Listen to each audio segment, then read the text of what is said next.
directly proportional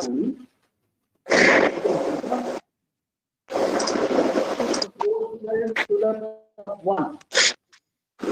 It's proportional to the power of 1 by 4.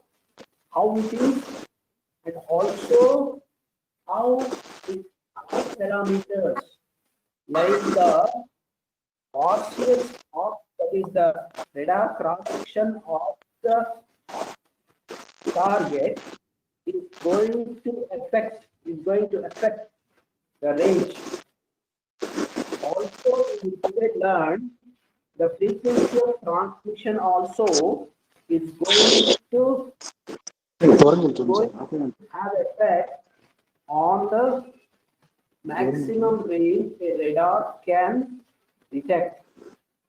So, starting from the equation, we try to derive the equation between which is called the radar range equation. Before that, I want to give a simple explanation. What is the meaning of a lambda range? Sir, Amit sir. Hello? Sir, continue, sir. Lambda is the wavelength. Wavelength will be in terms of meters, centimeters, millimeters, things like that. So what is the, when you have in a laboratory, you have a sine wave. If you have a sine wave, it will have two parameters. One of them is the frequency, that is how many number of full cycles are there. For example, in the diagram which you have seen here, if you take the peak here, take the next peak here, this is called one cycle. So so many number of cycles will be there in 1 second. So we call that as a frequency. We call this as a frequency. Number of cycles in a second. We'll say 100 kilohertz or 1 megahertz or 10 megahertz. Sir, excuse me, sir. Sir, excuse me, sir. Okay. Sir, మీ ఇప్పుడు బాగా వినిపిస్తుంది sir. Sir వినిపిస్తుంది sir మంచిగా. ఒక్కసారి microphone పెట్టుకొని కూడా చూస్తారా? చూస్తాను.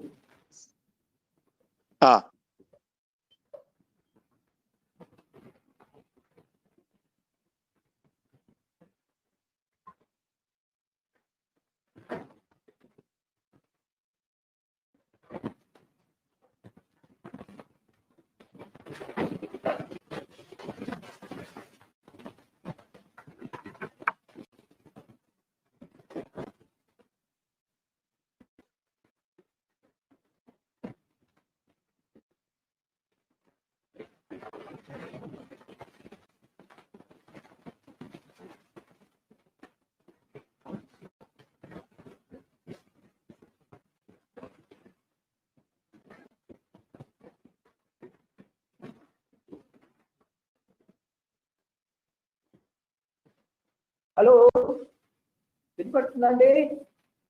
Are you able to listen?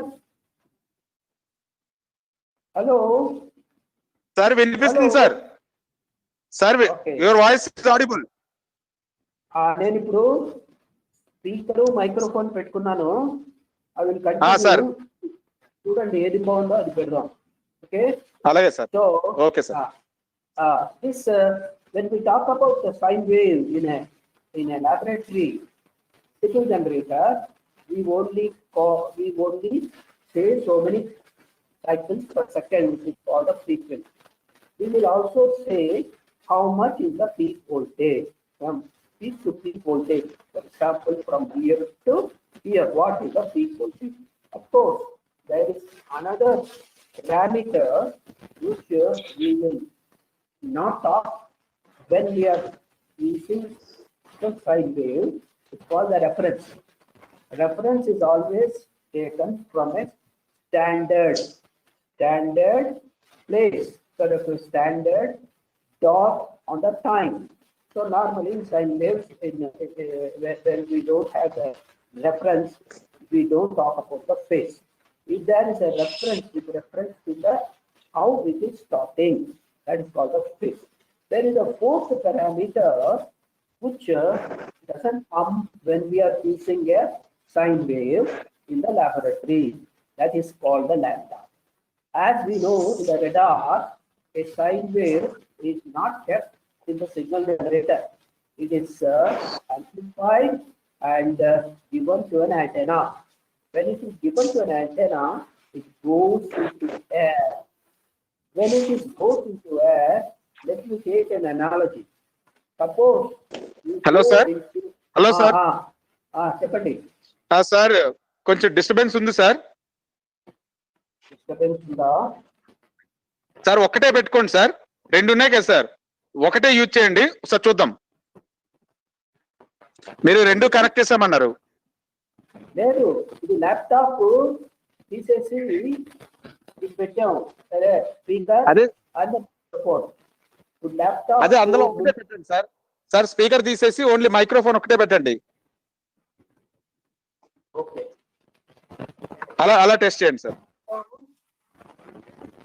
Hello sir చెప్పండి సార్, చెప్పండి. వినబడుతుంది సార్, వినబడుతుంది సార్. ల్యాప్టాప్ లో మైక్ ఉంది, స్పీకర్ ఉంది, రెండు ఉంటాయి ల్యాప్టాప్ లో. సో మీకు ఎప్పుడైనా ప్రాబ్లం వస్తే మాకు ఇన్ఫార్మ్ చేయండి. Okay sir, okay sir. Headphone plus microphone. Okay okay sir. You can continue.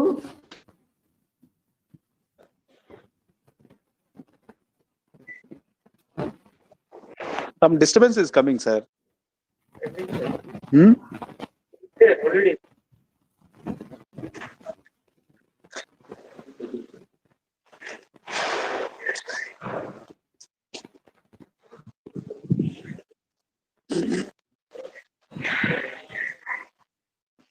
Network is not coming to that room, sir. Here you can connect to Wi-Fi. The line is not working. Inform to Shivaprasad, sir. Inform to Shivaprasad or Manoj. CC department. Manoj, college system administrator. Where? Hello sir. Sir start చేశారా sir మీరు? నేను mute చేశాను. ఇప్పుడు unmute చేశాను, of చేశాను, మాట్లాడతాను.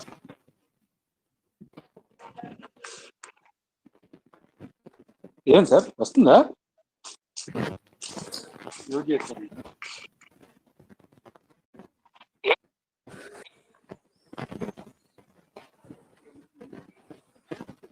There it is coming, sir. Oh no, it is not coming. I'll join, sir. Sorry. Hello, sir. Hello.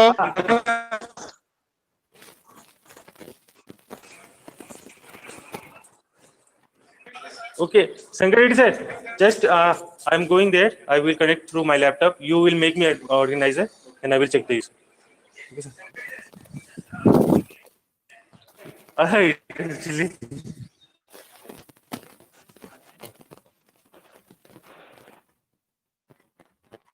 Sir call చేయండి sir, వినిపించండి.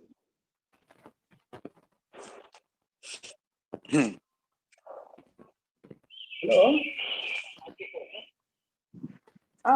స్లైడ్స్ మూవ్ అవుతున్నాయి నాకు ఇలాగ.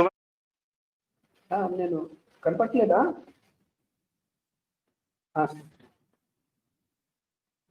లేదు, నేను మాట్లాడట్లేదు. మాట్లాడు.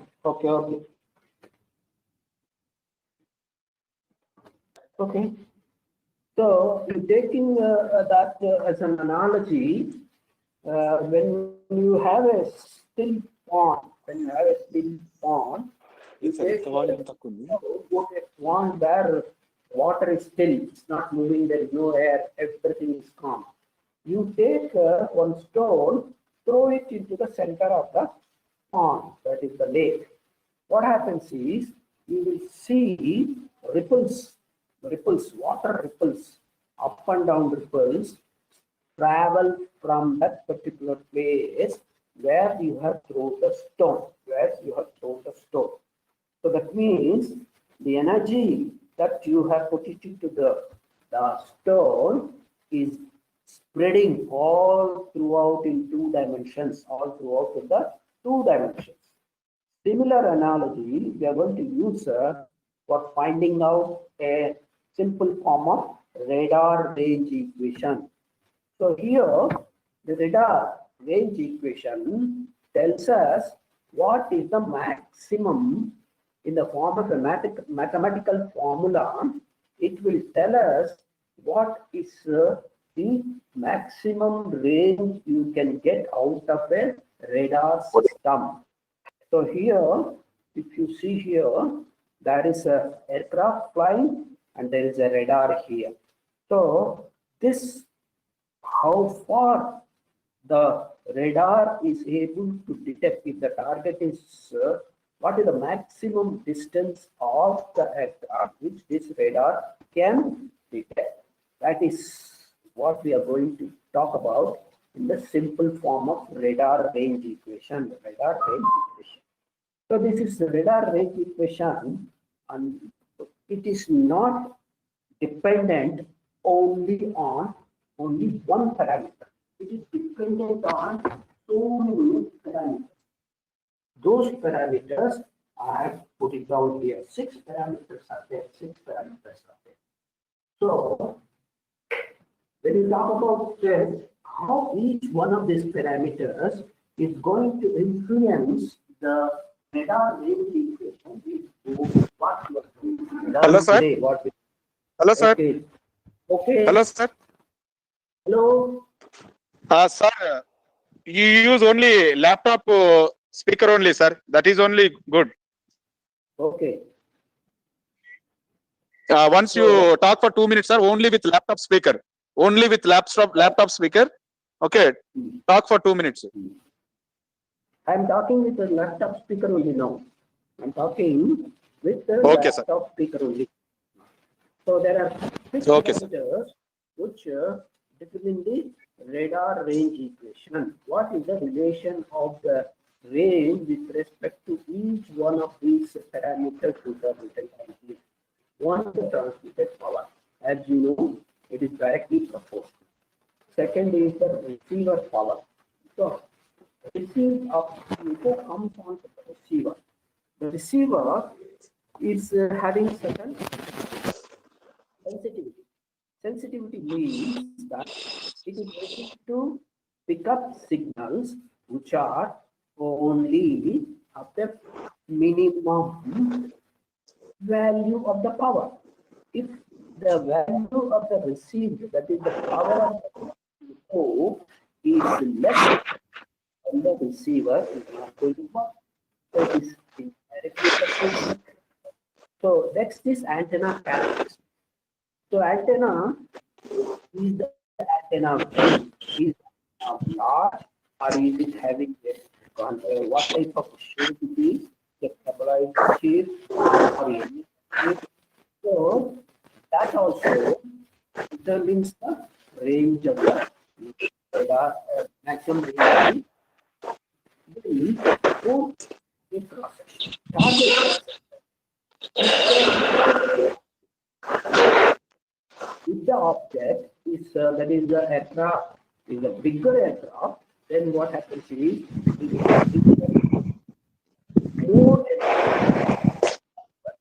more. If it is smaller, then they reflex. That is the reason radar cannot detect that is whose cross section, that is the radial cross section called the RCS, radial cross section is less. Then what way we are going to see. Then one of the biggest problems is the noise. Noise is all if only noise would have been not there, there is no necessity for a lot of electronics engineers would not have got this job if there is no noise. You get whatever then there is no process. Only algorithm electronics is one of the biggest voice over it. Then what for is it is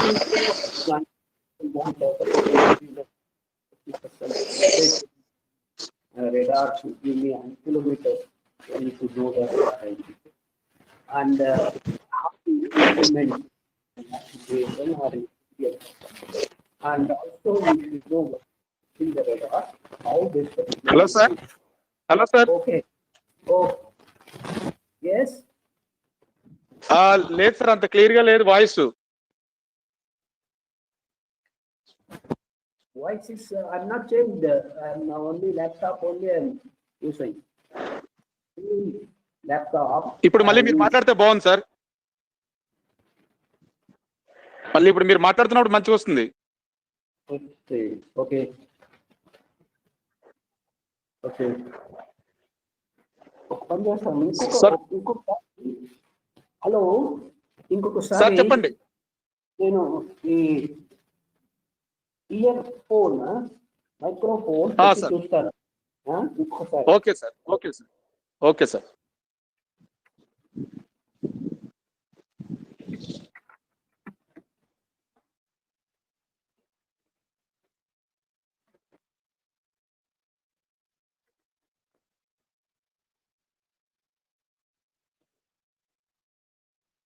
hello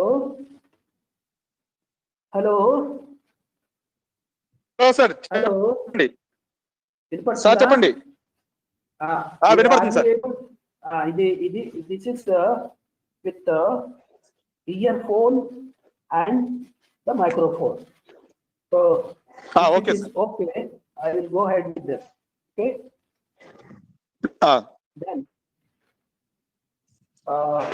next is let us derive the radar equation. Let us derive the radar range equation.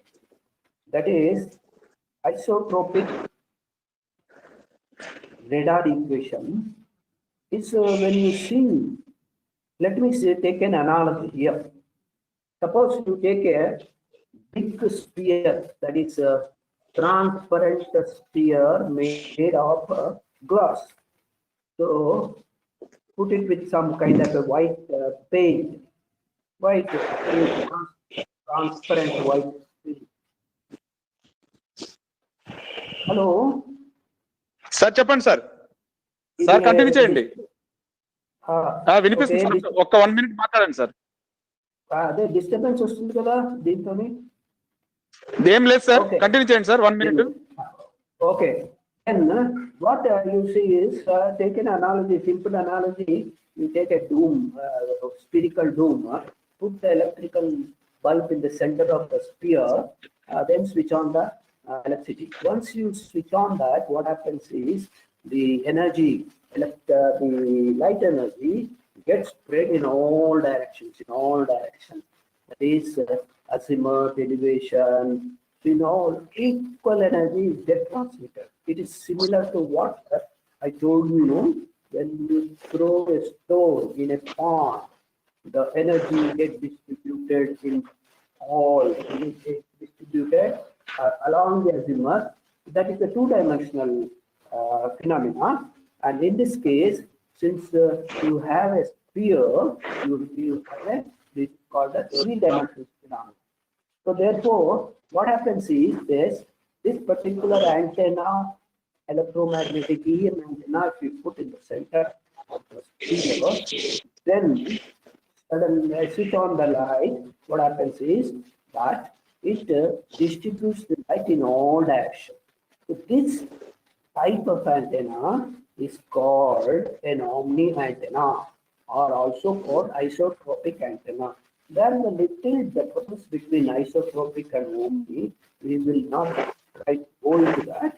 But what I want to stress is that the energy is radiated in all directions. That is, the power in this case is uniformly transmitted in all the directions. Okay, so if you see here, the what is the spherical area, that is the surface area of the sphere. If you have a energy P transmitted power, which is given by capital P subscribed, that is the P here, that is a small p, then that divided by the surface area of Hello, the sir. sphere. Hello, sir. Okay. Yes. Sir voice clear గా ఉంది సార్. ఒకసారి participants అడుగుదాము. Participants please give your comments. Hello, please give your comments in chat box. Are you able to hear sir voice clearly? I request participants, please express your comments.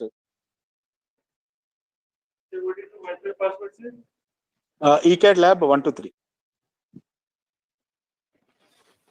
Small me ECAD LAB 1 2 3.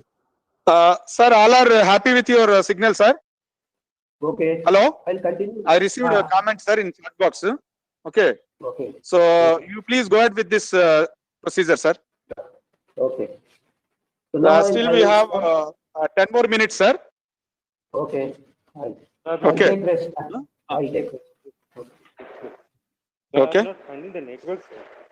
Sir, you please be here, sir. Why do you require network? Oh, WhatsApp now? No, see the you message. download the app. Huh? You have already downloaded. You take the Wi-Fi from here.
and then direct to 11 ಆಯ್ತಾನೆ start ಮಂತ್ರ. Okay,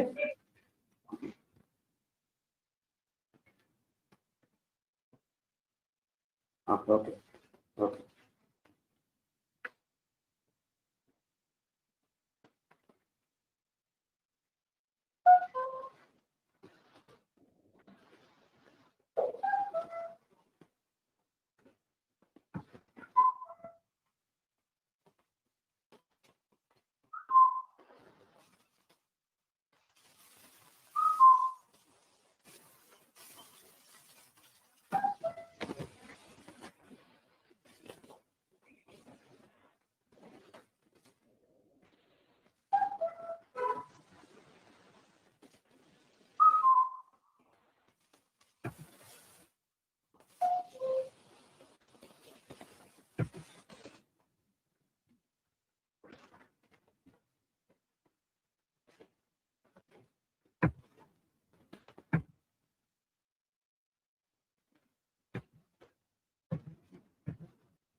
Good morning to you, participants. Good morning to you. After yesterday's holiday, good morning to you, participants. Good morning, sir. Very good morning, sir. Today, Good morning, Good morning, sir. Today, one day gap, we are again starting the fourth day lesson. Here,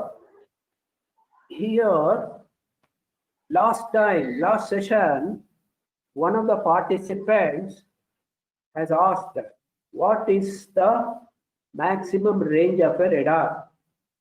At that time, I told that the range maximum range of the radar depends upon the transmitted power. That is obvious. Everybody, I need not have to make this statement. It's a simple logical statement.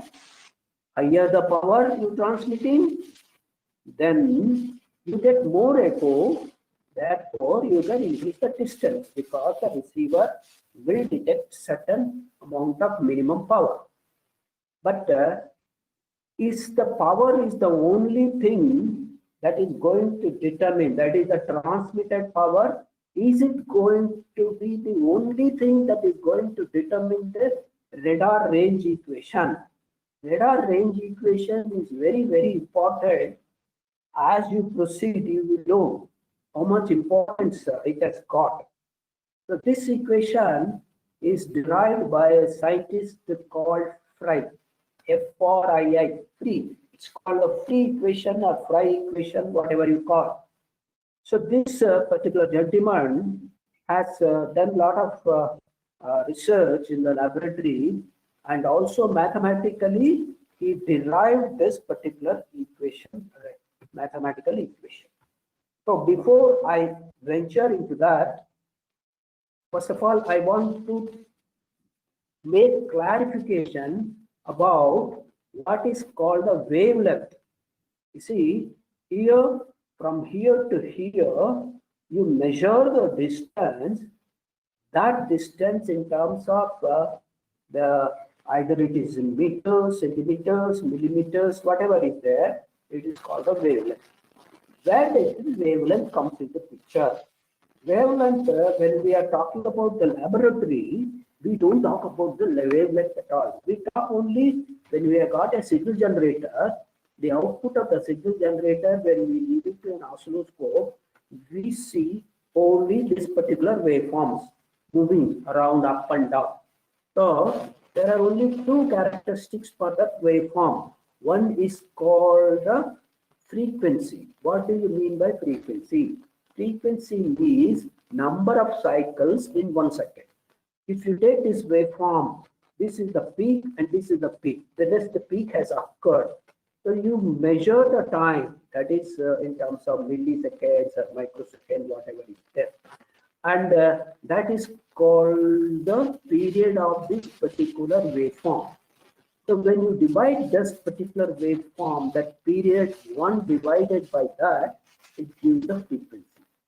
Again, what is the frequency? Frequency is nothing but in 1 second, how many waveforms, complete waveforms are there. So the frequency determines the number of waveforms which are there in 1 second, which is again given by the period between each one of them, each one of the peaks. Divide that time, 1 divided by that time gives the frequency.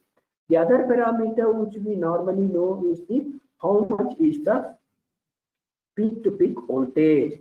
From here to here, how much is the peak to peak voltage. These are the two things which we normally see when we talk about in the laboratory. There is another thing also called phase. The phase normally is measured with some reference. For the present, we will not talk about the phase for this. So the three dimensions, 3 parameters are there for this particular sine wave. One is the frequency, another is peak to peak voltage, another is the phase. This is the normal thing which we know. But if that particular waveform, electrical waveform, we are converting by means of an antenna. This conference will now be recorded. It is being sent into the air. If it is sent into the air, electromagnetic energy, all of us know that it travels at speed to 10 to the power of 8 meters per second. So this keeps on from here, goes on up and down, up and down, up and down. For a moment, you just think that we have everything. We have freeze the time. We will freeze the time. We have taken a photograph with a very, very high-speed camera. When we take the photograph, we see that this kind of a waveform, this kind of a waveform. This in space, if you can manage by some It's a visual. Virtually, you say that this waveform is not moving. Take a tape that is a measuring tape, measure from the voltage to this peak voltage. So that distance is called the wavelength. That is called the wavelength. This wavelength obviously depends upon the speed. If the speed of the electromagnetic wave is faster, this wavelength will be smaller. If it is bigger, if the speed is more, if it is speed is less, then there will be more. But since it is fixed, fixed is the speed of the electromagnetic waves, the frequency comes into picture to determine the wavelength. So therefore, if we want to find out the wavelength, the equation that is here is frequency, that is so many cycles per second, is given by speed of light by wavelength. So wavelength will be speed of light by frequency, speed of light by frequency. If suppose a frequency of 100 megahertz is transmitted into the air, the wavelength will be 3 meters. If it is 1 gigahertz, using the above formula, with a fixed speed of 3 to 10 to the power of 8 meters per second, we will get these things. 3 gigahertz, 10 centimeters. 10 gigahertz, 3 centimeters. This is the wavelength, and the formula for wavelength is equal to C by L. With this background, let us go into what is called a simple form of radar range equation. So here, as you know, when a radar is transmitting a wave, if it goes and hits a target at an aircraft, it gets back. It gets back. We know how to calculate this range. This R is equal to CTR by 2. CTR by 2. Now, keep on moving this particular, let us say the aircraft is at a very far distance, 10,000 kilometers. Slowly approaching. After some time, it starts, radar starts picking up. The time at which it picks up, if we know and find out the range there, that is called the maximum range of the aircraft. How do we theoretically calculate this maximum range of the radar is our problem. Does it depend upon the transmitter power, or does it depend upon the aircraft cross section? So many things. What are those things we are going to talk about today? So as I told you, this FRIA free equation is based on this derivation of this particular formula. See, as you know, the parameters who determine the radar range is the transmitted power. As the transmitted power increases, the range increases. But in what proportion? Does it increases double, square, or does it increase by 4 of square or root, whatever is there? How do we determine is what we are going to study in the free. Second thing is receiver power. If the receiver is very sensitive, what happens is it can pick up echoes of a smaller power also. So the range increases. So therefore, it is indirectly proportional. Similarly, antenna characteristics also comes into picture. If you have a larger antenna, very large antenna, then the signal energy picked up by this such a large antenna will be more. Therefore, antenna characteristics also comes into picture. So then the fourth parameter that comes into picture is the target cross section. If the target is a ship which has got a larger cross section, definitely it gives more power. When it gives more power, then the range also increases. So echo power, if it is more, then you can see the ship at a larger range. So target cross section also makes a dent on the comes into the radar equation.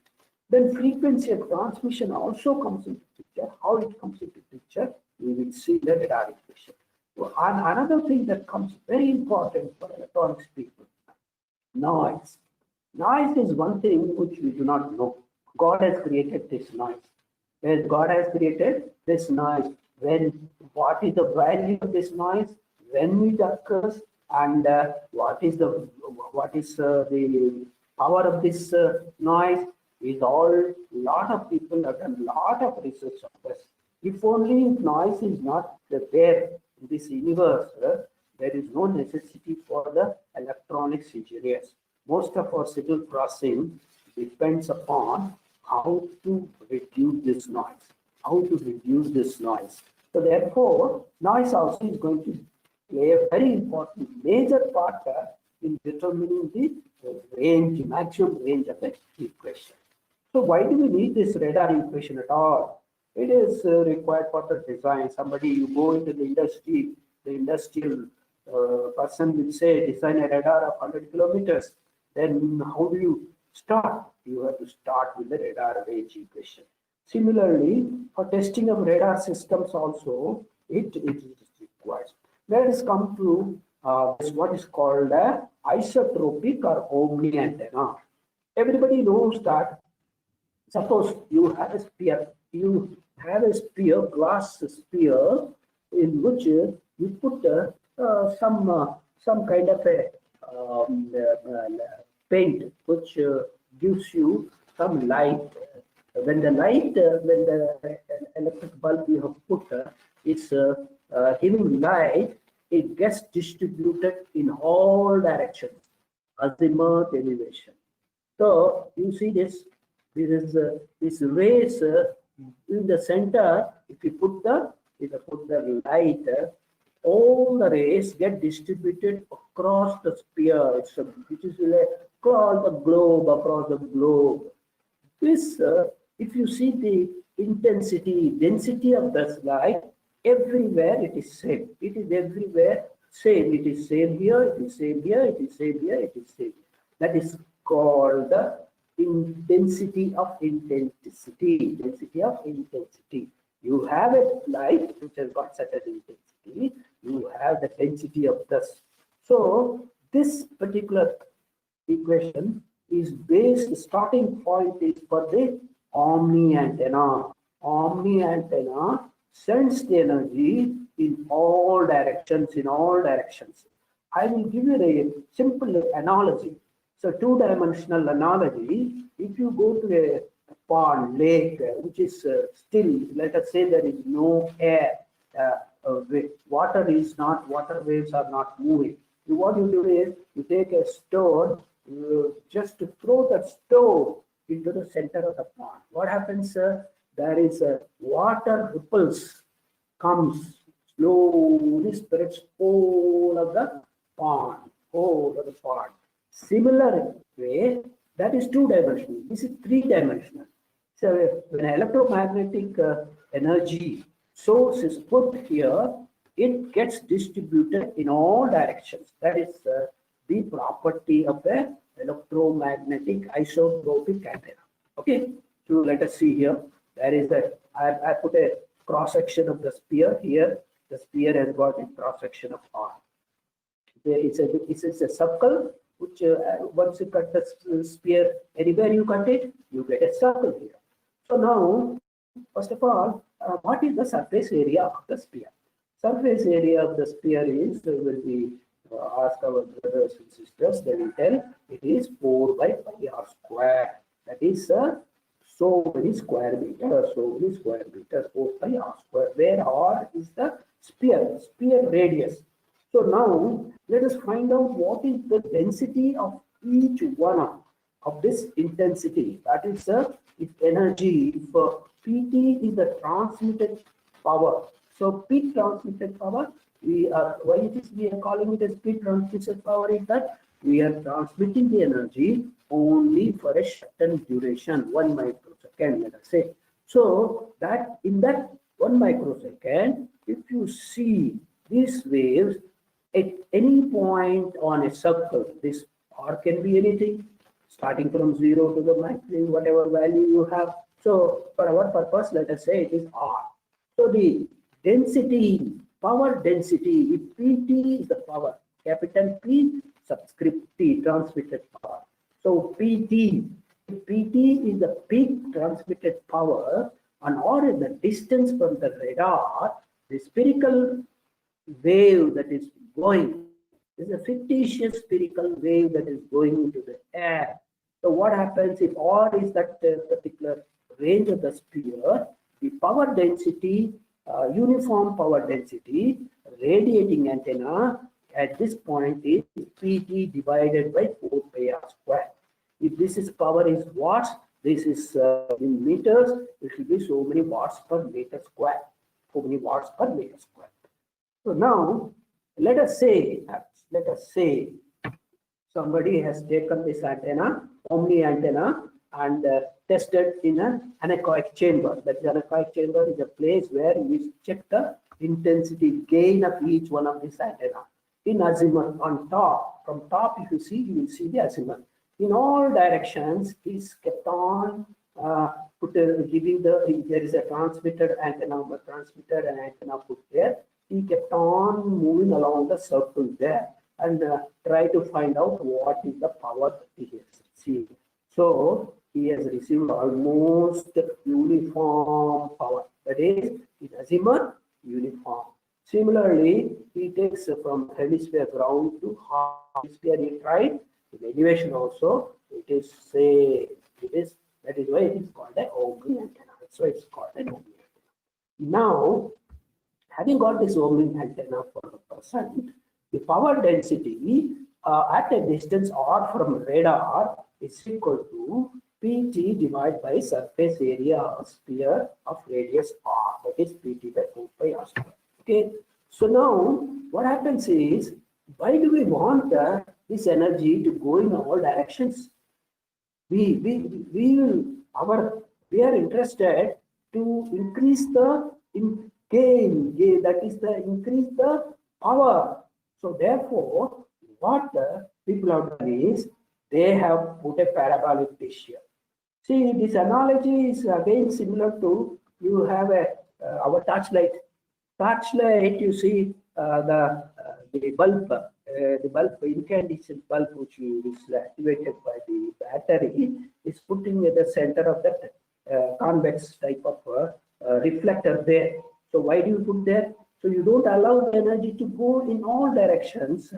So you concentrate this energy in only one direction. So what happens is, instead of this being transmitted in all directions, this is the situation where you have our cellular phones. Cellular phone travels transmit in all directions, because our mobile, we do not know at what place, whether it is here. But here, in the case of radar, we will have this parabolic dish antenna here and concentrate the energy in only one direction. So if you concentrate the power in one direction, naturally whatever power that would have been there, the back here, will get into the, so therefore the power increases, Instead of the beam being 360 degrees, the beam decreases. It comes like a baseball bat. It becomes like a baseball bat. So what happens is, if there is a target here, here the energy is reaching there. If you use the omni antenna here, from here to here, if the target is here, from here to here, you will not receive any reflections. You don't receive any echo. Therefore, we put a parabolic dish antenna. This antenna gives a gain to the particular and the power density. So this antenna is called the directional antenna. Let us say that it has increased the power density by a factor called G. So what happens is, power density from an isotropic antenna, we have just now calculated, it is Pt 4 pi r square. So power density of a directive antenna, if you put like this, it will get multiplied with Gt. Target anywhere in this particular beam will get the echo. I ask, what happens to the target here, which is not in the beam? You get it by means of a servo. A servo driven, the pedestal is there, which rotates this particular beam. Okay, so now for the present, let us assume the target, that is aircraft, is this particular beam. So therefore, power density from directive antenna will be PTGT by 4 pi r square. This particular GT gain of the antenna, our microwave people have given us an equation which is just like it doesn't, it has got dependence on two factors. One is called the area of the antenna. Area, larger the area, larger is the gain. But it also has got divided by lambda square. That is, if lambda is less, that is, you get gain. If the lambda is more, gain will be less. So this formula, as it is, we take it, we don't derive this. When we go to the microwave classes, they will try to derive this formula. So here we will put this in place of this 4 pi a lambda square. Okay, I'm not doing anything. So in this particular case, the definition of a gain of antenna that is given by the microwave people is power density in directive antenna divided by the power density in isotropic antenna. Okay. Now, so here you have got the intensity of the waves. Let us say at the distance r, there is a target here. There is a target here. There is a wave, spherical wave. That is, there is a wave which is there confined in that particular peak. So now, do you think all that energy that is impinging on the aircraft will get transmitted? No, it is because it depends upon the radar cross section of the target. Radar cross section of the target. The beam width cross section may be large. Let us say 100 square meters or 200 square meters or so. But here, the target cross section is only 10 meters square, 12 square meters. So therefore, the rest of the energy is getting wasted. So therefore, what happens is this power density into the area will give us again the power. How much power, echo power, is getting reflected? If you have an incident energy like this, reflected energy will not be exact, will not be same, but only a portion of it.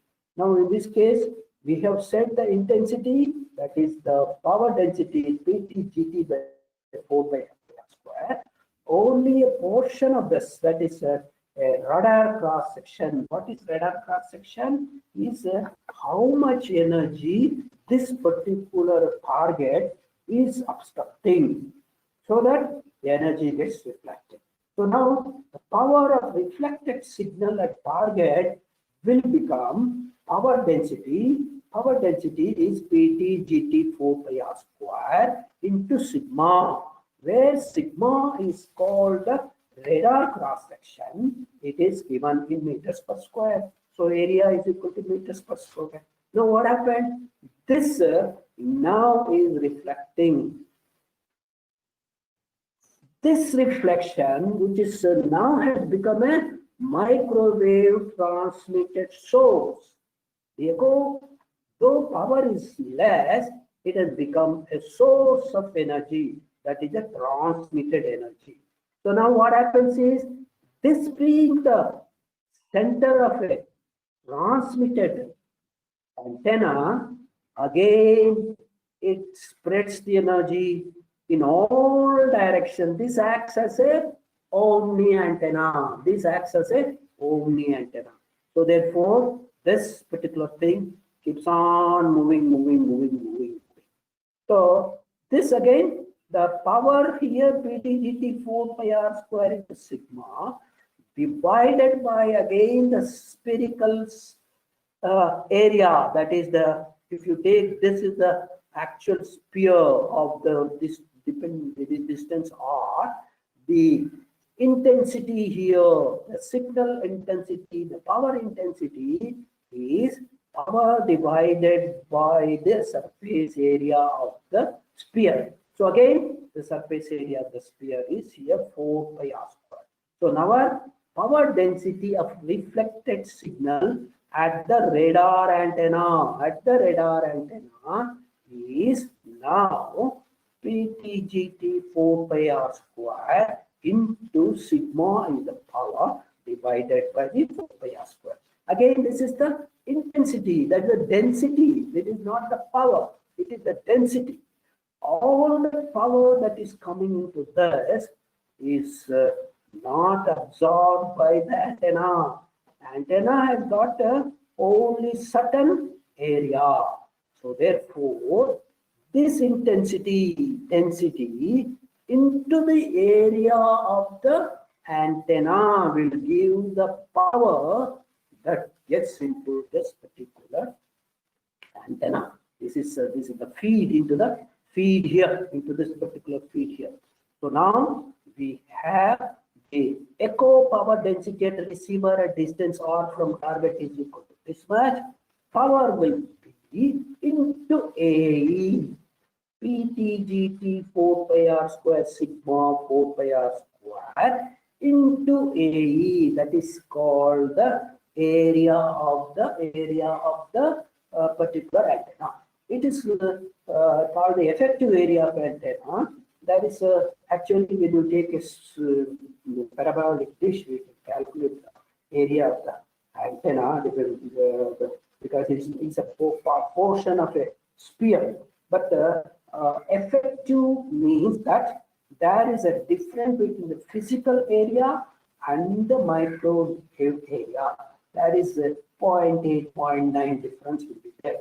So when we actually find out by measurement of a tape, the area, mechanical area, multiply the mechanical area into 0.8 or 0.9 depending upon the situation there, you get the effective area of receiving antenna. So here, this is the most important thing. That is the power received at the receiver. Now, as I told you, that receiver is now receiving this much of power. And R is the range of the target, range of the aircraft, range of the helicopter, range of the ship, which is the distance between the transmitted data and the location of that particular object. So therefore, this is called the power received at the output of antenna, PR. This much of power we call as a PR. We call it a PR is equal to PTGT sigma by 4 pi r square, 2 4 pi r square antenna. Therefore, I put it as square into A. Then this is actually the power received. Now we are interested in not R. Any R we are not, this is an arbitrary R we have taken, but we want the maximum R. We want the maximum R. So for that purpose, if you see this equation PR, if the R is less, what happens is, because it is in the denominator, you get more PR. If it is more, PR keeps on reducing. More, still PR is reducing. More and more, that means the range, that is the distance between the target and the radar is increasing. At a certain point, this PR will become some value. That value is the minimum signal sensitivity of the receiver. So if you say this is 0.1 microwatt, beyond less than 0.1 microwatt, the receiver doesn't work. It is because of noise. So noise is predominant in the signal, echo signal. Therefore, if you want the maximum range of the target, the range at which this becomes, the PR becomes minimum. That PR, let us call it as a signal minimum, MIN. Beyond this, the echo will not be detected. So that is the maximum range. That is the maximum range at the target there. That is the maximum range at the target. So S minimum is equal to PTGT sigma by 4 pi R max. Now it has R max has come whole square, A whole square. So take this is just an equation. Take this R max to the other side. Bring this S minimum here. Since it is R max to the power of 4, just to rearrange this equation, you will get the R max is equal to PTGT sigma by 4 pi square, because R max has gone there. So S minimum. So this 4, 2 into 2 is 4. Since we want R max, it will be 1/4 root 1/4.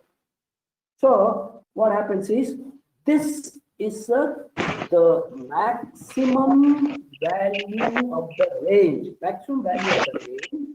And if you see here, it depends upon the PT, directly proportional to PT, but it is not linear. It is 1/4. It is 1/4 here. Similarly, it is proportional to GT. It is not directly. It is 1/4. Sigma is in the target area, target RCS, radar cross section, and AE is the antenna of the receiving antenna area. And here 4 pi is of course is a constant, and S minimum is the receiver. So if the receiver is more and more sensitive, that is less and less SS minimum, or max will be more, or max will be more. This is called the standard radar range equation, which we call it as a free equation, FRI free equation, So here, this equation is the standard equation which everybody uses. So now, unfortunately, in this equation, there is no information about the noise. Let's come to that. R max, if I told you, if noise would not have been there, the R max you would have got this much. But then things are not perfect, the world is not perfect. There is a lot of noise. So therefore, how to introduce this noise, we see in course of time. So let us take this as a standard or equation. But this equation can be modified also, in the sense that here, if you see here, what it is, GT is the gain of the antenna, transmitting antenna. What is AE? AE is nothing but the aperture area of the receiving antenna. In our case, we are using the same antenna, both for transmission and receiving. Therefore, people thought that why not we link this, because microwave people have already told G is equal to 4 pi AE by lambda square, 4 pi AE by lambda square. So let us replace this AE by 4 pi, because the antenna, transmitting antenna and the receiving antenna are same. So therefore, if you take the help of this microwave engineers who have derived this particular formula, and in place GR is equal to 4 pi AE by lambda square, then if you calculate the AE just as an equation and rearranging the term, AE is equal to GR lambda square by 4 pi. So substitute this value here. When you substitute this value here, you get this GR lambda square by 4 pi GR by 4 pi. So already 4 pi square is there. One more 4 pi is joined here. So 4 pi cube. So here, this is substituting AE in equation A. Now, this again, GT and GR is same because transmitting antenna and the receiving antennas are same. Let us call this the GT GR is equal to G. So therefore, PTG square sigma lambda square 4 pi cube by S minimum is another form of the radar equation. This is called the B form of the radar equation. Earlier one is called the A form of radar equation. This is called the B form of the radar equation. Okay, so now there is another equation which is called the C form of the equation. Here what happens is that G square you put. Somebody said, hey, I don't want G square. I want, because physically antenna is available. I know the area of the antenna. So I want to replace this with the G, because I can get the mechanical area by measuring the antenna size, things like that. When you want to interested in only in A, that is the aperture area of the antenna, either from transmitter and receiving antenna, same. In place of G square, in place of G, you substitute 4 pi A by lambda square. You substitute this because the G square, this will be 4 pi square. Earlier 4 pi cube is there, 4 pi square will go, therefore 4 pi will be here. Then this A square will come, here A square is there, lambda square is down. Here lambda square is down, and this is some numerator also, lambda square is there, lambda square gets cancelled. So therefore we get what is called the another form of equation. So here the beauty of this equation is that you know the power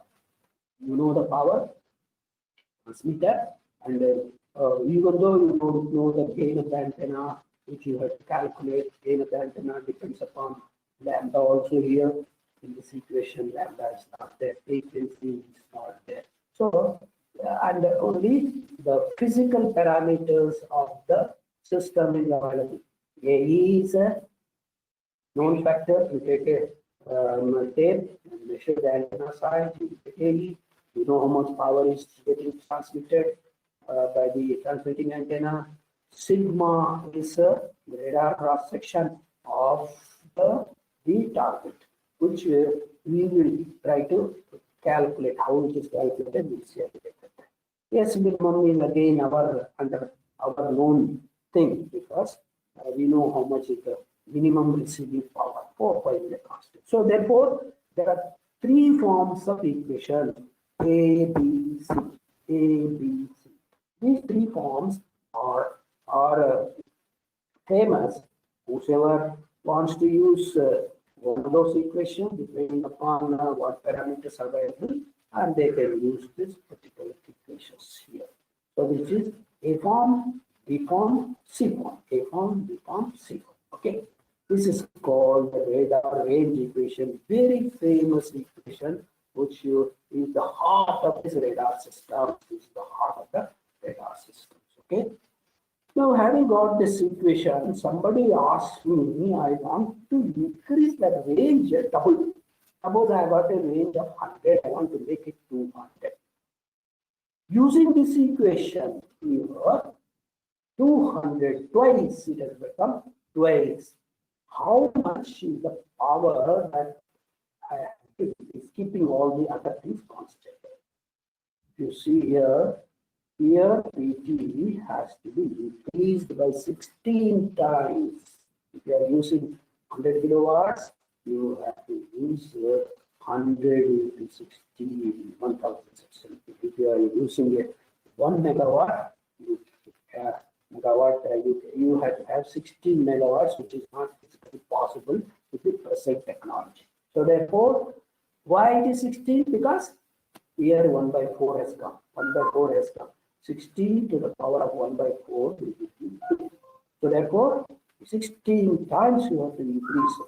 Similarly, if you want to increase the range by 3 times, 3 to the power of 4, 81 times, 81 times. So if you see conservative, it does not have a large transmitter, and I want the range to be for half. Okay? Decrease the power by 16 times, 1 by 16 times. This is the way. This is giving us a method of using. If you want more range, is possible, it may not be possible, depends upon the commercial availability of the components. Second thing is, if it is you are increasing more and more transmitters, the weight also increases. Weight also increases. Now, we having got this equation, just for a moment, you keep it aside, keep it at the left side. We use it this. Then coming back, immediately people will ask, okay, radar, you said the radar is there. Presently, if you want to purchase it, somebody asked, I want to make a radar.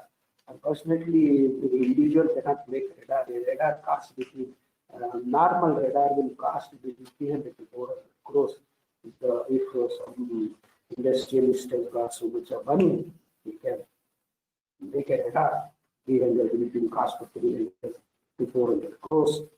Therefore, only government organizations will need to have, especially Bharat Electronics, then the DRDO, TLRD, radar development. Those people have that much of money, and that's why the people develop that radar. Normally, it is not a item, equipment to be developed individually, like a cell phone or whatever. Okay, so here let us see what is there, what is so much complex, why so much cost, why so much cost. So first, let us first find out how the internal subsystems of a radar, what internal subsystems of a radar. We will divide this particular uniform of a small block diagram. When we put the block diagram, let us divide into two portions. One is the transmitter portion from here to here. Another is the receiver portion. Here, this all this comes of it. For both the transmitter and receiver, the antenna is same. Antenna is same. So first, let us take a transmitter. Okay. Oh, we know that approximately we have got a tentative idea. We can't work with 10 watts, 100 watts, 500 watts, that kind of a transmitters are not useful for the radar because we are talking ranges of hundreds of kilometers. A transmitter with 1 megawatt power or 500 kilowatts of power is a typical value that we put for a transmitter. And second thing is the transmitter. Why in the beginning I had told you the radar was invented. When the radar was invented, people were not knowing how to make a radar which gives the transmitter which gives so much of power. Those days, if you talk about the power, they were only knowing 100 watts or 200 watts, that kind of a thing. If you want to generate 500 kilowatts, then magnetron is required. Magnetron is required. It is a special device which will be taught how to make a magnetron, how to make a tristron in your microwave classes. So this is what is a transmitter. The transmitter, let us say, it's a magnetron which gives 1 megawatt of power. 1 into 10 to the power 6 megawatts of power. This whole power generation is now we have said that we are sending this particular power only for a short duration, 1 microsecond. Typically, it's not that 1 microsecond we have to put you can even have 0.5 microsecond, 100 nanoseconds. What are the problems of reducing the pulse width? There are a lot of problems we will come to know as we proceed. Let us typically place it at 1 microsecond. You can't make a transmitter with 1 microsecond gives power for only 1 microsecond. Fortunately, unfortunately, or fortunately, that is not possible. You can only ask the electrons in the magnetron to start oscillating only for a 1 microsecond duration. That is called the modulator, pulse modulator. That means during this particular 1 microsecond only, the punching of these electrons, which you will know when you go to the transmission micro classes, the electrons will get bunched and they keep on increasing in power, and they transmit this power in only 1 microsecond. Then the pulse modulator. This pulse modulator is our simple in the pulse generator also can be used 1 microsecond pulse of 5 volts or something like that. You can increase it to let us say 5 kilovolts here. Then how it is increased, that also is a big technique and technology. So therefore, let us say that we have given a 1 microsecond pulse of this particular duration. During that particular duration, 1 microsecond pulse, high frequency oscillations takes place in the transmitter here. So now this transmitter is connected. You need to convert this into an electromagnetic energy.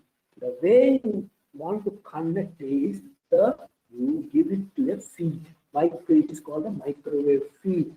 It's just like if you take the analogy of your torchlight, what happens is there is a back reflector in there.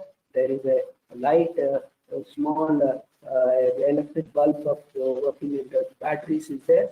So in a similar way, this is also the feed of the electron. It is located at the focus of this paraboloid. So what happens is this duplexer. Why duplexer is used is that the function is to connect this antenna for a short duration of time when the transmitter is active for 1 microsecond. It gets connected to the antenna feed.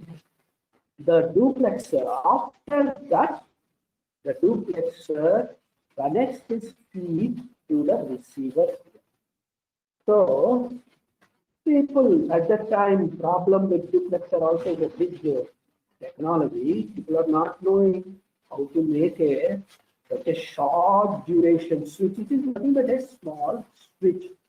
Where mechanical switches take normally 50 milliseconds. Even if you go for an electronic switch, you don't get switches of this order working at 10 nanoseconds, 2 nanoseconds, because the pulse is at immediate switch. So only gas discharge tubes are used. Still, it is the same technology, gas discharge. What happens is when high power, there is a gas inside. This particular gas, whenever a very high power impinges on that, it ionizes. Once this ionizes, the switch gets connected to the feed here. Gets connected to the feed here. Then the transmission takes place, electromagnetic transmission takes place.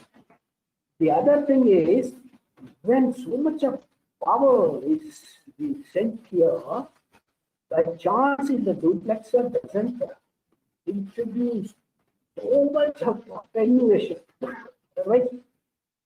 1 megawatt of power is get impinged on this low noise RF amplifier, which can handle only, let us say, 0.1 microwatt. It just burns up this all this concept.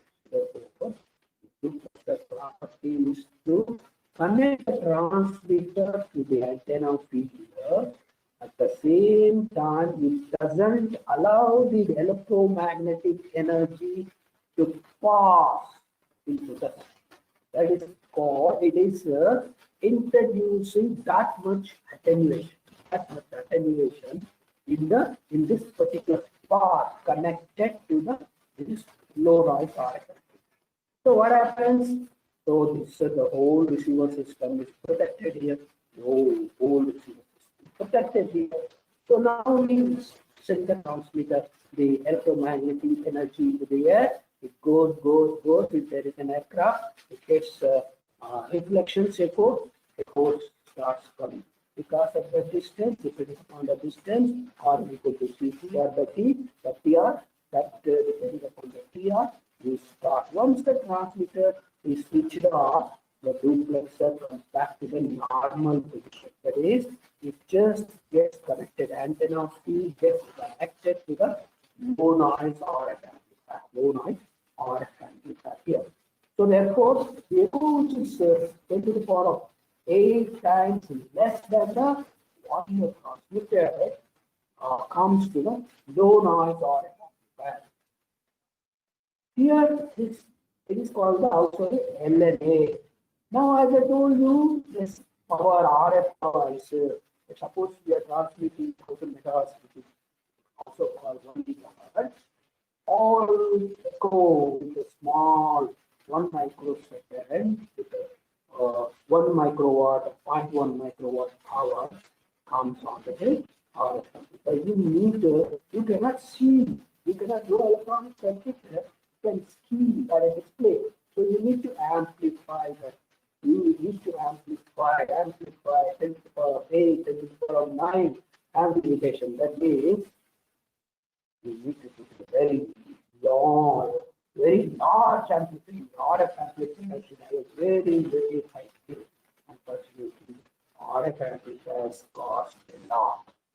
An RF amplifier, low noise amplifier, which here we have put here, is cost nothing less than 30 to 35 lakhs of rupees. Just an amplifier which can give you a 10 dB gain is will cost you 30 to 35 lakhs of rupees. Therefore, you cannot afford to put so much gain RF amplifier. Second thing is you cannot put all the gain in one amplifier. You have to put it in sections. 10 sections, let us say 5 sections of 10. So therefore, the possibility of putting all the RF gain here is ruled out. So therefore, what we have to do is, what people have done is, instead of amplifying at such a high frequency, they bring it down. If this is 1000 megahertz, they bring it down to 30 megahertz. 30 megahertz is the standard frequency. But 30 and 60 are the standards that have been followed by the communication engineers, radar engineers, satellite engineers, because number of components, number of factories, number of welders make this component. I have something less at this 30 or 60. You can use any one of them. Choosing depends upon the design engineer choice. To bring it into the 30 megahertz here, suppose you have 1000 megahertz here. 1000 megahertz minus 30 megahertz is the local oscillator frequency. This need not be very high frequency. This need not be very high power. So this particular local oscillator can be used with the normal electronic components available in the commercial market. Signal generators are there. So you can use this particular frequency 1000 megahertz minus 30 megahertz. So when you use this particular frequency, these two frequencies, and give it to a mixer. Mixer is nothing but a multiplier. When you have two sine waves, one is with frequency 1000 megahertz, another is with the frequency of 1000 minus 30 megahertz, you will get sine A to sine B is equal to sine A plus. Sine A plus B minus sine A is our usual trigonometric formula. You will get the frequency A plus B and A minus B. So when you use this A minus B, what happens is 1000 minus 1000 minus 10 megahertz. That minus becomes plus. What you get, one of the frequencies will be 30 megahertz. This is 30 megahertz. Local oscillator frequency will be 1000 minus 30. 1000 megahertz minus 30 megahertz. The other component will be 1000 plus 1000 plus 30 will give you 2000 plus 30. That 2000 plus 30 can be taken away by using the low pass filter, which only allows 30 frequencies up to 30 megahertz. So what happened is you have brought down the frequency to 30 megahertz. Here, the IF amplifier cost is very low, very low. One advantage is the IF amplifier is compared to the RF frequencies here. RF frequencies noise at this particular phase will be very large because it depends upon the KV. KV, that is the thermal noise. KTB, K is the Boltzmann constant, E is the temperature, F is the frequency. So therefore, higher the frequency, higher is the noise. So now what have you done? You have brought it down to a manageable frequency of 30 megahertz here. So noise also, level also is not that much. KTB, bandwidth B is the bandwidth of that particular signal. So in this case, 1 megahertz, 1 microsecond bandwidth will be 1 by 1 microsecond will be 1 megahertz. So if you have the noise will be very less compared with us. There the frequencies are more. So therefore, what happens is that you will get you can use 3 or 4 stages of IF amplifiers and get 10 to the power of 8, 10 to the power of 9. So having got this IF frequency at 30, still we have not got the envelope of that particular echo. So we are only having a pulse with a 30 megahertz modulation. So that modulation is a carrier. 30 megahertz is a carrier. You remove this. It's called a second detector. Why it is called second detector is our olden days they were using detector for the mixer. For the mixer, it's a multiplier. It is called a detector. Diode detector is used there at high frequency. So since they have used this one detector here, they are calling it as a second detector. Second detector. There is no other than that. There is not much of a reason why it is called a detector. You can as well put as a detector. So what does the detector will do? It will eliminate the higher frequency 30 megahertz. It will give the only 1 microsecond pulse there. And now we have become a video pulse. Let us say that video pulse of say 10 millivolts have come.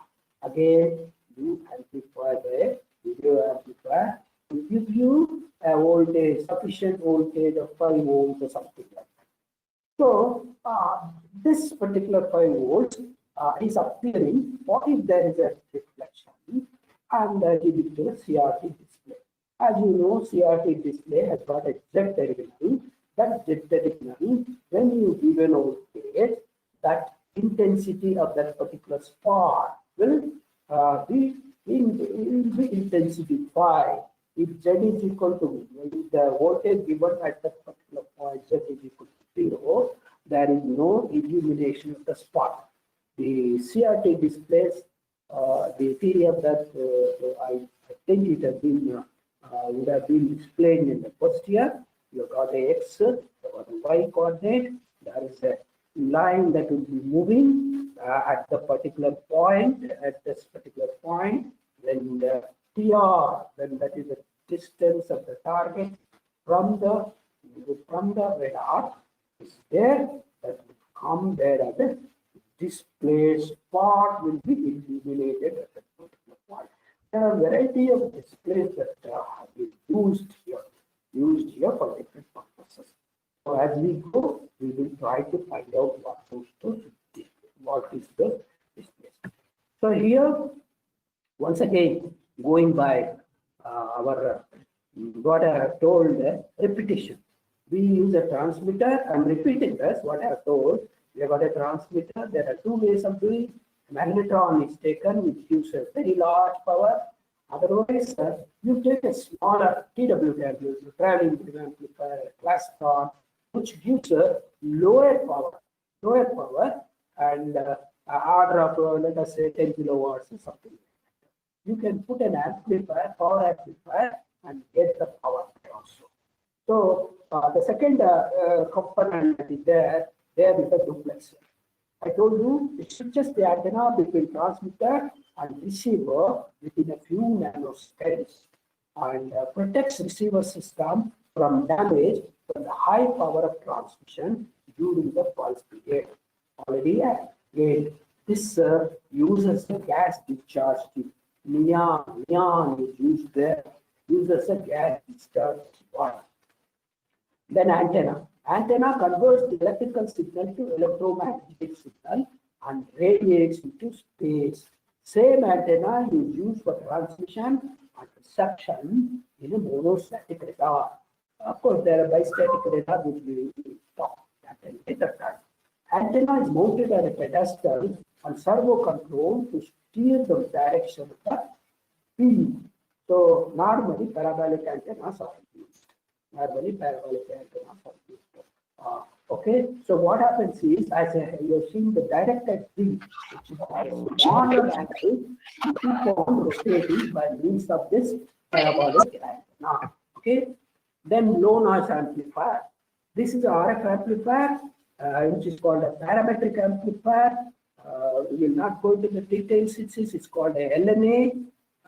This particular amplifier has we go for 10 to 20 dB only, as I told you, and more than that, it's not possible because of the high cost, and these amplifiers start oscillating also if you have got a very large scale.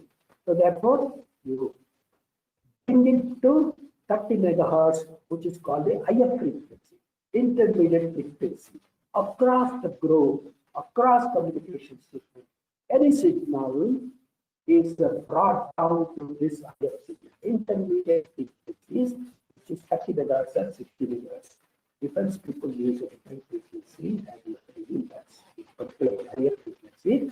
But for our commercial applications, because there are a lot of components, lot of subsystems that are available, IF amplifiers, 30 dB, 40 dB, IF amplifiers are readily across the table. They are available. Therefore, you go into 30 megahertz, 60 megahertz, 30 or 60 megahertz. IF is used. IF is how it is used also as told using a local amplifier. Then IF amplifiers, very easy. You can get it very at a very cheap rate. Then the design also is very simple. Then after that, we have to eliminate the RF. The RF has to be eliminated because we are not interested. We are interested only in the echo pulse. Once we know the echo pulse, we need the leading edge, compare the leading edge with the leading edge of the transmission, find out the time, then we will use the formula R is equal to CPR by 2.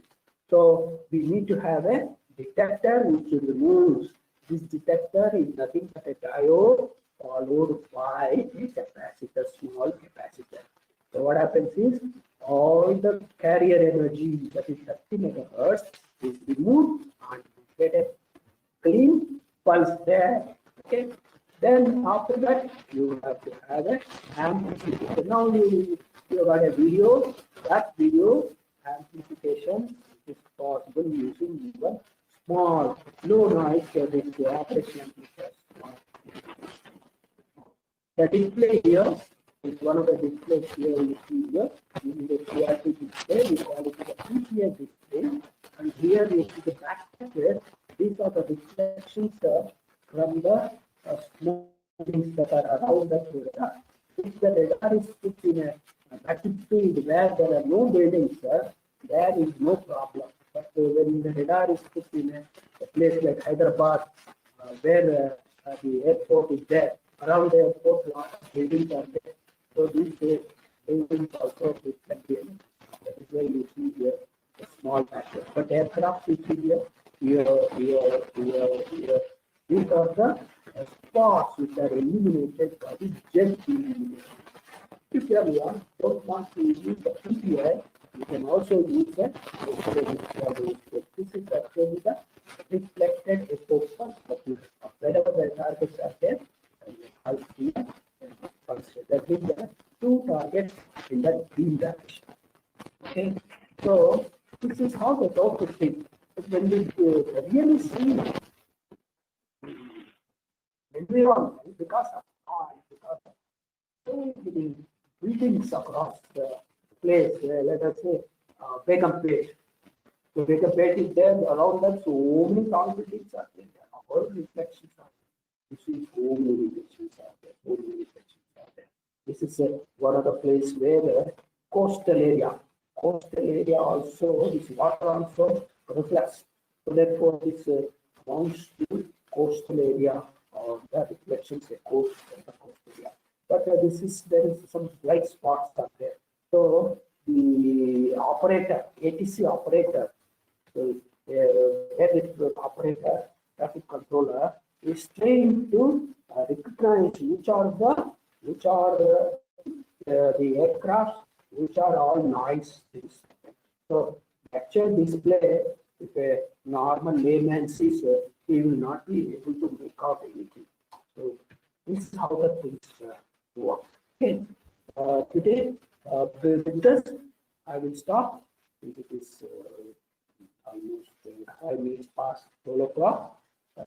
Then next class tomorrow, I will try to talk about the RF frequencies. What are the frequencies that are allotted by the International Telecommunication Union, International Telecommunication Union.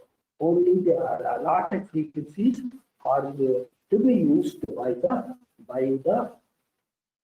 all the people who are using this the RF energy. Different people are there, communication people are there, then satellite people are using, then the cell tower people are using the frequencies, and radar people, police people, meteorology people, like that. Different users have to use these frequencies. Unfortunately, not all frequencies are useful to us. This curve is here. In atmosphere, we have what is called H2O, that is water particles. We have got water particles and also oxygen. These two things are going to attenuate the order frequencies in a very large extent. And their attenuation is frequency dependent. This x-axis is frequency, y-axis is the attenuation. Large amount of attenuation is there. If you have got a lot of attenuation, to get the same range, we need to give large power. So therefore, these places are not useful to us at all. The antenna size increases, transmitters increases, the signal processing increases. Therefore, wherever the attenuation is less, you see here, 10 up to 18 gigahertz, where everybody is flocking together. I want. Like the cellular people want frequencies. They're now not happy with the 1090, 1080 megahertz frequencies because they're increasing the number. They need more bandwidth, so they are being given 5 gigahertz, 2.2 gigahertz, things like that. So therefore, there is a clamor for these frequencies. If everybody uses the same frequency, it's a difference takes place. Nobody gets a useful output of those frequencies. So the ITU is the union which allows these particular frequencies. So with this, I have completed today's presentation. If any questions are there, I am ready to answer. Okay. Hello, sir. Yeah. I'm listening. Tell me, sir. Hello. This conference is no longer being recorded. Hello. Hello. Hello, sir. Yes.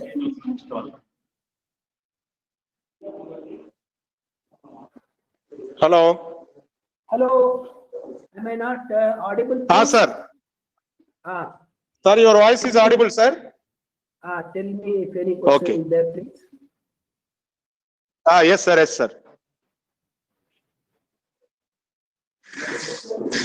Sir, one participant is asking, sir, why it is called second detector before video amplifier?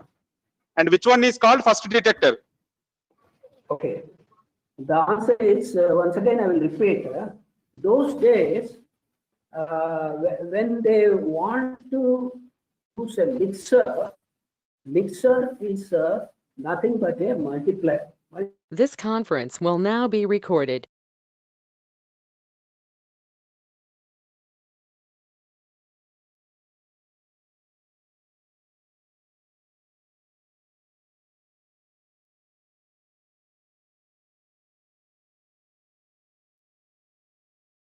Is used for multiplication of these two frequencies.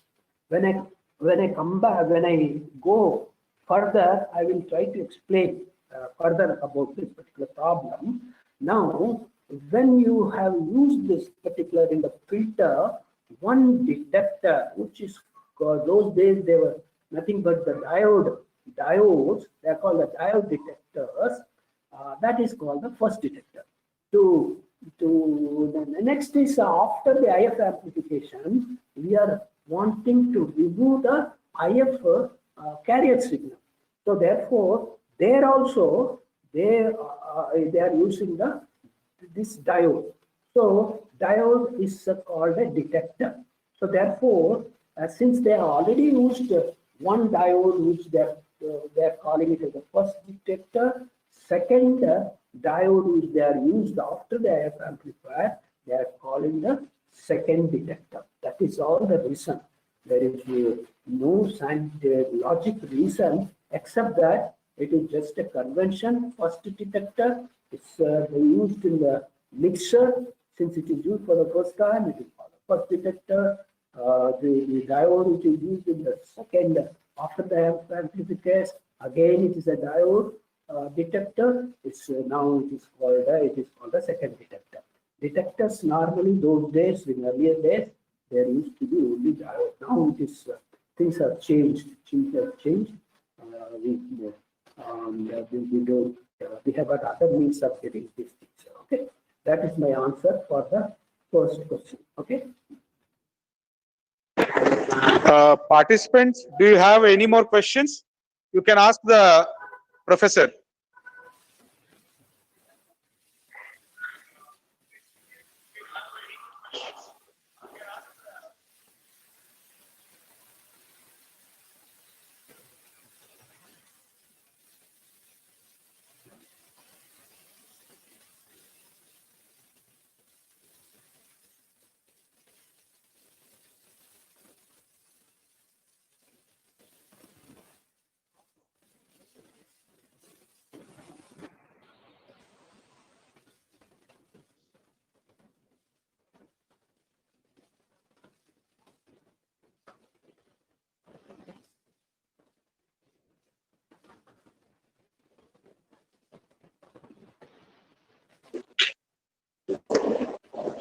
Hello, sir.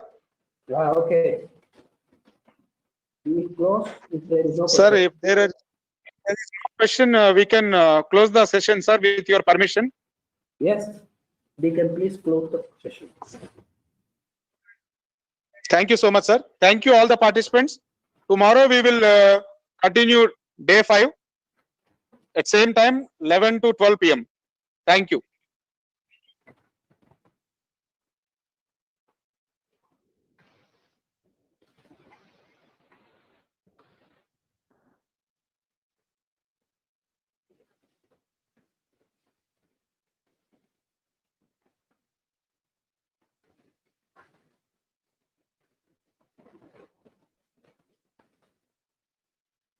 This conference is no longer being recorded.